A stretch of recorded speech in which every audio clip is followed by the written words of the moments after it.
Hello, my name is Geogen and welcome back to the channel. So here's some Modern Warfare gameplay in the background.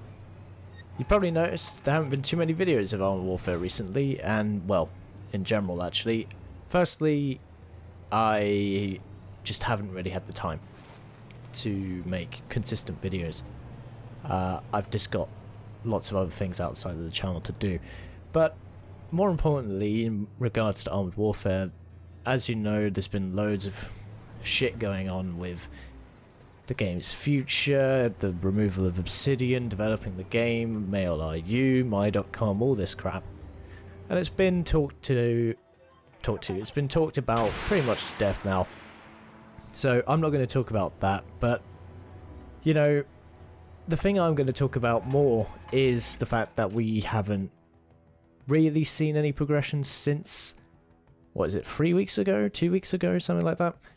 And, well, I guess this video will be obsolete as soon as I put it up, but I've been on the Russian PTS again, and it seems pretty much the same as what we played before. I've seen some videos saying how it maybe runs a bit better, but it's hard to say really, because I think it runs pretty much the same for me. There are a lot of graphical issues I've noticed, where plants don't load in properly on the highest settings, camouflage doesn't load in the garage, and additionally you can see everything's in Russian here because they've removed the English localization from the Russian PTS. But as you can see on screen currently, there's a VBL and it's got a tow missile. So this vehicle plays much like it has done, just without the chain gun kind of thing, or the 25mm autocannon. And it's fast, maneuverable, good camouflage, really good rockets in fact. The stock rockets have like 400-ish penetration, whereas these ones go up to like 600 odd, so that's a 200 penetration increase. And the damage is around, well, you saw there on the M109, because we're using heat rounds basically, these ATGMs act like heat. Did closer to 750 damage. Don't know where that missile went.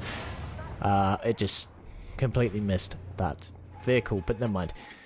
They do around 500 to 700 damage, as you saw, 600 damage there on a tank with more than 100mm at the front in terms of its armor. But the PTS also has only tier 5 as of playing. And yeah, there hasn't really been much to talk about in terms of new things, so I haven't really been doing new videos on the game.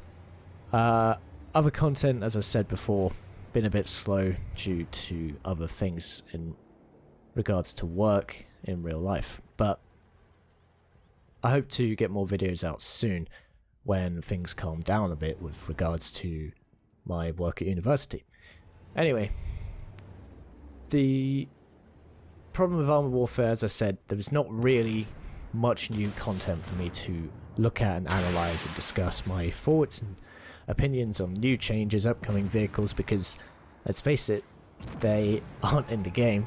I mean, the one thing I noticed with this PTS is they've renamed the T64 from the T64A and T64BV to the T64 1969 and the T64 1976 models. So that's another thing I'd noticed, a very slight minor change, but nothing really too much to talk about. When there are new things to talk about in terms of gameplay and footage I can provide, then we will do that, or I'll do that rather. Additionally, I have some other gameplay here in the T80. Now you can see it's a skirmish battle, and the problem with skirmish battles is they suck, in my opinion. Tank games, like World of Tanks, like War Thunder, and like this game, need more vehicles in queues.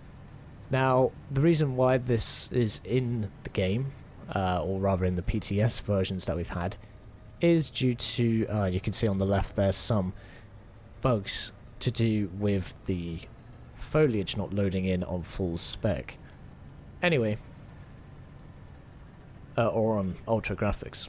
Anyhow, the skirmish modes as we all know, there's a problem with the numbers of players in this game, and as of recent, there's been less players than ever, I feel. I haven't really been playing too much on the live server. I've just kind of got bored of it.